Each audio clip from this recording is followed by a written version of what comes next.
So this is a poem called On This Absence. Persephone stood on my front porch and asked if she could stay a while, said, I know this is sudden, but I need to get away. And I let her in, asked her what she was running from, and she said herself. She said, I'm sorry for being a mess and for bringing this mess to you. It's been a long time, but I didn't know where else to go. I asked why she wasn't with her husband. Don't you know it's January and you shouldn't be here? And Persephone had no answer for that. So I asked, don't you love him? And she said, can you really call it love when he has taken entire worlds away from you? And this time I was the one with no answer. It isn't love if I don't have a choice, she said. It isn't anything at all if I don't have a choice. She stepped into my house and begged me not to tell anyone. I'm sorry, but I just wanted to see my mother. I led her into the living room, and when she saw the wilting plants falling from my windowsill, she wept. Persephone told me, you humans really don't know how to love what you have, what I wouldn't give for a taste of spring again. Then she told me about that night in the middle of May, so many years ago, the first time that she felt unforgiving hands loom red against her body, the trembling of the earth beneath her skin whispering 1,000 apologies in her ear, and I never got to say goodbye. I said I wish I could help her, but you have to go back, Persephone. Go back before the sky falls on us and the ground splits beneath you. At the very least, go back on your own terms. And Persephone said, I know I have to, but I just wanted to feel life again, feel something in my heart other than slow days that are more like dying, if you ask me. I wanted to cry then, and I told her that I would gladly take all her pain, all her suffering and lifeless waiting into my own hands if I could. She said, Did you know that when you're in the underworld, your heart stops beating as fast? She said with an empty laugh. I guess because there's no reason for it to beat anyway. The first night I was there, I felt death seep into my body. It isn't right, forgetting how to breathe, feeling myself fade after days and nights pass without much difference. And I said nothing because silence speaks volumes in itself, and Persephone ran her hands over my wilting daffodils, mumbled, You know, I never really loved him, never really felt anything other than this pain, because I used to have everything, and now all I have is this emptiness. There's no better way to say it. And I told her that I understood, because I did. I told her that I, too, had been stolen from myself. There's no way to fix this. I told her about a night 2 months ago when, under flickering neon lights on the east side of the city, I saw myself become less than human in his shifting eyes. I told her how hard I tried to wash that memory out of my mind and how badly I needed him to think I was enough. Persephone closed her eyes and whispered, Immortals aren't supposed to feel pain. Death isn't meant to run cold through our veins. But the thing about this world is that we're all a little hollow on the inside, a little emptied, a little bruised and broken down. And between you and me, we've got a life's worth of loneliness in our lungs. Her eyes ran over my broken skin, running blue undertones into regret, faded scars drawing themselves like constellations over my body. I see that after all these centuries, nothing has changed. She leaned back in her chair and seemed to fold into herself. Men still have not changed. Hello and welcome to the New Jersey Scholastic Writing Awards virtual ceremony. On behalf of the Alliance for Young Artists and Writers and the Newark Public Library, I'd like to thank you all for tuning in. My name is Maisie Card. I'm a novelist. I'm a librarian at the Newark Public Library, and I'm also the coordinator of the New Jersey Scholastic Writing Awards. I was looking forward to meeting all of you in person this year, but since that's not possible, I wanted to find a way to let you all know that your work is still being celebrated and appreciated. During this ceremony, you'll hear from our keynote speaker, New Jersey-born poet Armin Tolentino, as well as some of your fellow award winners who have volunteered to read their work. Every year, the judges tell me how impressed they are with the quality of work they receive, and this year was no exception. I'd like to take a moment to acknowledge all of the supportive parents out there who foster and nurture creativity in their children every day. I'd also like to congratulate the educators out there who read and edited student work for this competition. I decided to be a writer in 10th grade because of my English teacher, so I can't overstate the importance of having dedicated educators in our lives. I hope you're all staying safe, healthy, and inspired even through this difficult time. and congratulations on this amazing accomplishment. Hi, my name is Bridget McCarthy. I'm a junior at Communications High School in Wall Township. And this is my poem, Lobotomy in the Form of Pierced Ears. Right before he pierced my ears, the man told me women are built to handle pain. And when he said it, I felt strong, but are women also built to inherit it? Like grandma's guilt in the attic, smelling of death and old doves. Some heirlooms we simply don't ask for and try tirelessly to get rid of. Her rusting blue tea kettles, our quietly screamed lobotomies. I clean them out and my hands turn pink like hot embarrassment as the needle pierced my lobe.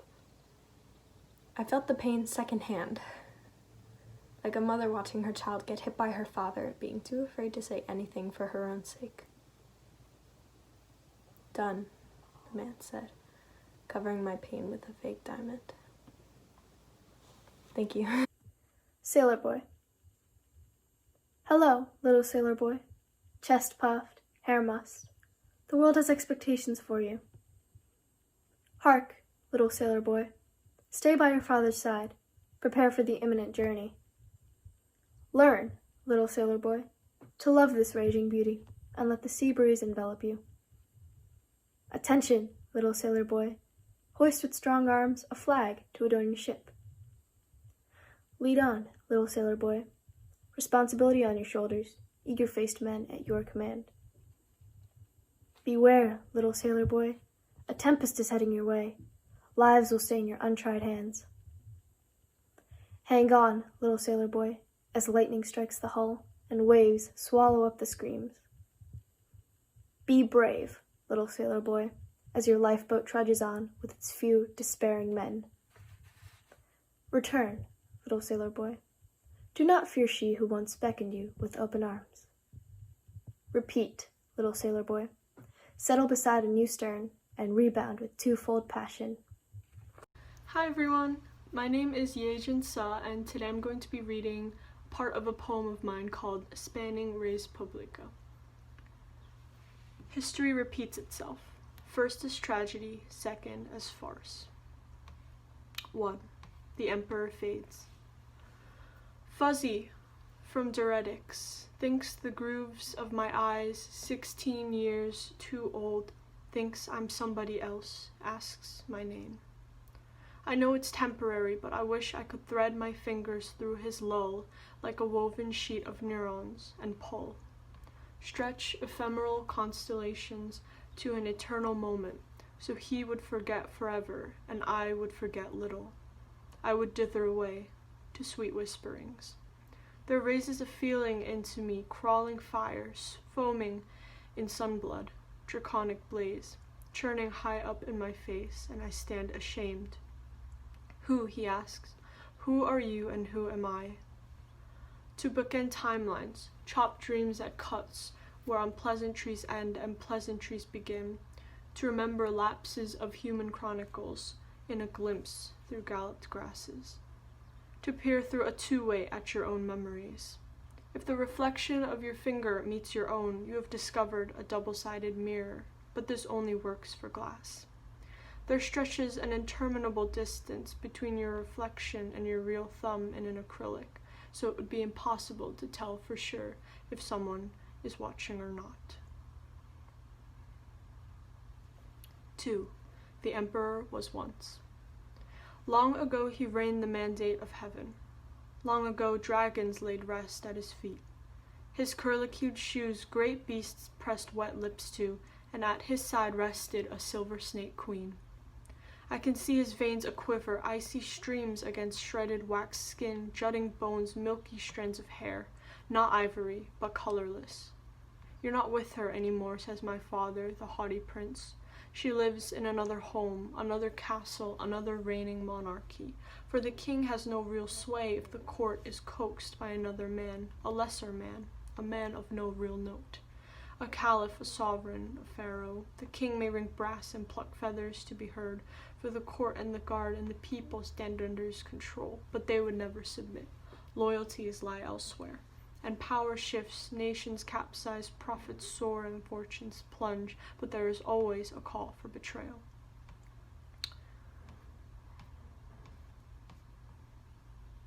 Four, the kingdom is too small. There's no real beginning nor finish. The story began before he was ever born, from the generations that rose before, to the first slant of a brain that gave birth to a human being in stardust and primordial soup. The story ends long after I will die, and the world will encapsulate into thick, unbrushed jungles with the remnants of civilization buried long underground, compacted between layers of dirt like a red rusted canyon. Impossible to say for sure. It was impossible for me to understand ties between family like a stolen duty. There are 7 levels of formality in Korean speech, and my father uses the 3rd, usually reserved for strangers and colleagues, to address his father. Every morning he rises a dead man with no one to speak to and no one to listen, for a person without others might as well be halfway deceased. It fascinates me then, the almost deaths of millions of elderly. And it fascinates me the burgeoning of a zygote on a heat-heavy night, trickled down to the press of my thighs against a wheelchair in a temporary seat, listening to the emperor try desperately to relive the prosperous era of his lands when merchants returned fraught with god stories and traded goods some millennia later. Or haven't you heard again, it's impossible to find the butterfly who tipped the chains to the universe. It flutters in the line of these fragments. Thanks for listening. Hi, my name is Alexis Gilio, and the piece that I will be reading today is titled To Be Drowned. Chew me up, unravel me, spit me out of a mouth luring, waiting to tie down its foul words. Shred the crown of flowers over my head and replace it with thorns so I know better how it feels to be cut and bled, to be drowned. Hang me out to dry, a digested flesh fractured dialect of a land in which I would be able to hold her delicate hand. Cast me in the creeping ivy out into the bone-dry sea where I see not one free trellis to cling to. Throw me out by the line of a smile. Toss me out like the rocks hitting my shoulder and the water's surface as you stand at its ledge, eager to grind down my curves into straight edges. Show me that there is a sea to swim in, but reel yourself out of it because you aren't one of its fishes.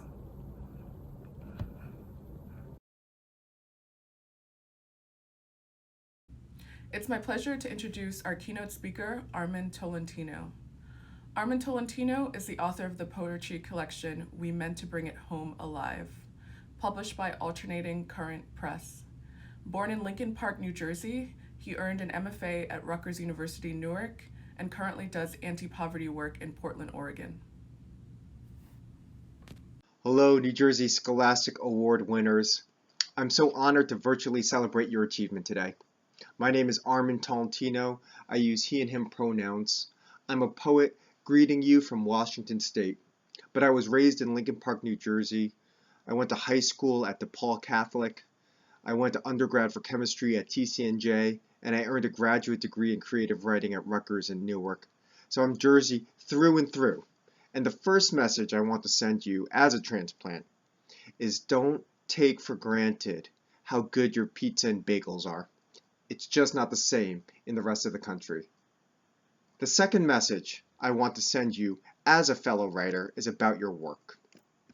All the art you create, whether it's a poem, short story, memoir, essay, you name it, it has at least 2 distinct lives.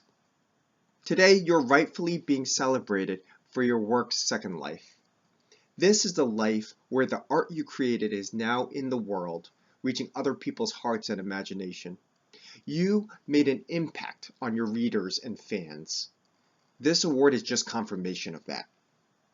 But I want to focus more on the first life your winning piece of writing had, which is a life that was created in the moment you wrote it down.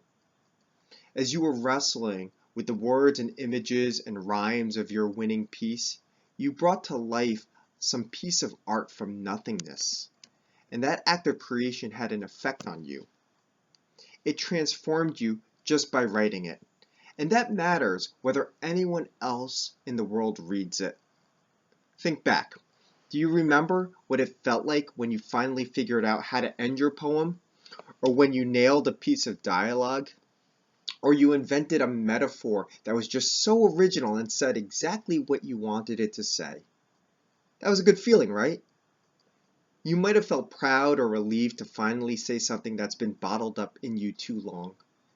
That's how you know you're a writer. You create just for the sheer joy of that first life. Not for a good grade. Not for a prize. Maybe you write because you love making up stories. Or maybe you write because you have a story you need to tell. Or maybe it's your way of processing feelings and how you fit in this giant world. Maybe you think of writing like a puzzle, putting words and sentences in order until you figured out how it all fits together.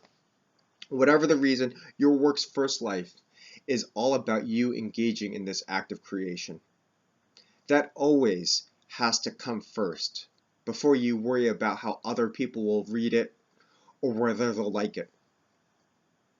Ask any writer who has a few years on you, and they'll tell you, if they're being honest, that they have hard drives and desk drawers full of writing that'll never get published and will never win any prizes. Those poems and stories are never a waste though, because that practice of writing makes us better at our craft. But also, it makes us better at understanding who we are. During the hardest times of my life, especially in middle school and high school, it was writing that kept me from breaking down. It was writing that helped me survive and grow forward. Let's be straight up that 2020 is a hell of a year. There is a lot of darkness and fear, but also there are many glimmers of hope and triumph. Make no mistake that the aftermath of this year will ripple through the entire rest of our lives. And for us to come out of this year stronger, more just, more connected as people, more empathetic of each other, we will need you as writers and artists to exercise your imagination and creativity, to heal and nurture a world that is better than what you've inherited. For your work to have any chance for that second life, the one where it gets into the hands and hearts of your future readers and fans, you need to invest time in that first life. Just you with your journal or phone or computer putting in the work of creating something out of nothing. Keep doing it. The world needs you and your art, but more importantly, you'll need your art to sustain yourself through this year and beyond.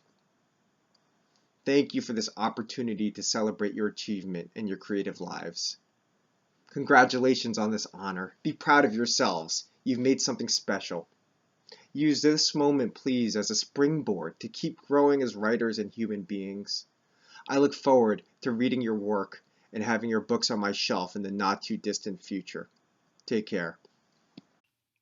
Essence of grief travels in wisps, but weighs a soul down by tons. It starts with a single heartbeat, a single thought drenched in the melting pot of emotion, that whispers to someone, slanting the tone of a mindset, enough to the point where the truth is enshrouded by desire, where a view of reality envelops itself in a sheet of wistful thinking. Wistful thinking, wishful thinking. It glazes over true eyesight. The translucency of this film veils hope as a pathetic hoax. It's strung with weak twine of denial, only to grow heavier until the mind engulfs itself, sinks itself, in the torrid, empty void of anger. It falls past the unclear, smoky refusal, where the simple red simmer lies. The weight swells, the whisper strengthens, and the heart is pushed even further down into the seething blue flame, the hottest of all, with the power and capability to burn through still waters. The walls close in, suffocating the mind, causing the blistering rage to spawn. The bottomless abyss teems with the worst of searing fire, overflowing, briefly leaking, then succumbing to sudden vengeance-filled firecrackers that tumble out, word after word, shattering inches away from others nearby, until one detonates, breaks too close, to someone to whom the whispers, screams, pain may have gone unnoticed. The crack of the fire had broken a link, a chain, a block of sentiment broken, unleashing new bouts of poisonous reality that sprayed back, taming the vitriolic savage alias, neutralizing the venom, and pushing the mind to yield to a false cushion of hopeful promise, hopeful bargains. Pushing the mind to begin to surrender to deals and agreements with the unnatural, and to believe that a simple if could mask the whispers and deaden the screams.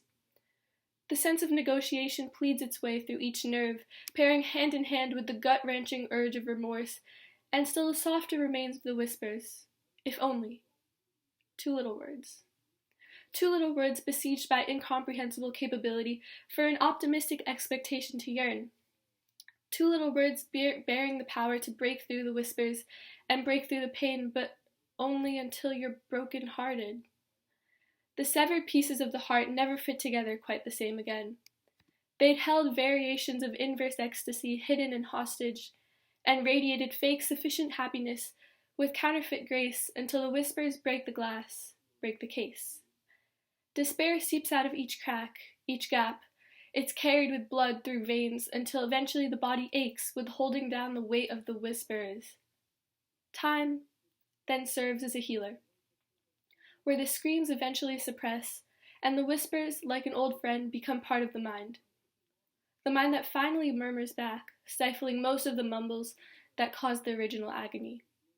And although the grief may have passed, and the weight may have lightened, the whispers will always be a part of you. Thank you. My name is Arcadia Hinton Cooley, and I'm a sophomore at Glenridge High School. Today I'll be reading my poem titled Real Care Baby Infant Simulator. In health class, we are given plastic babies to take care of. Stripped naked, cotton diapers stretched taut across glossy skin. An ID bracelet is tightened to my wrist. Press the ID against her heart once, and the bottle will activate. Twice, and you can rip open her diaper. This way, I am told, you can't cheat. Only you can make your baby's wails quiet. A mother can never give her baby up. There's a trick, my classmates whisper. Burp her hard enough, and her screams will quiet. The metal box in her chest will break. But be careful not to twist her neck. I sleep next to her heavy body and lie awake all night, as if her screams are telling me that something is wrong, that I ruined her, that I failed to be a mother to the baby whose lips are forever parted.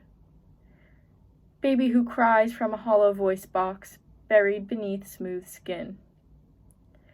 Baby who was never born, teaching me that I should be ashamed to be a mother. She sleeps with her eyes open, baby frozen in a coffin. I press her empty bottle to my teeth. Thank you all for watching. Now stay tuned for a complete list of all our Gold Key, Silver Key, and Honorable Mention award winners.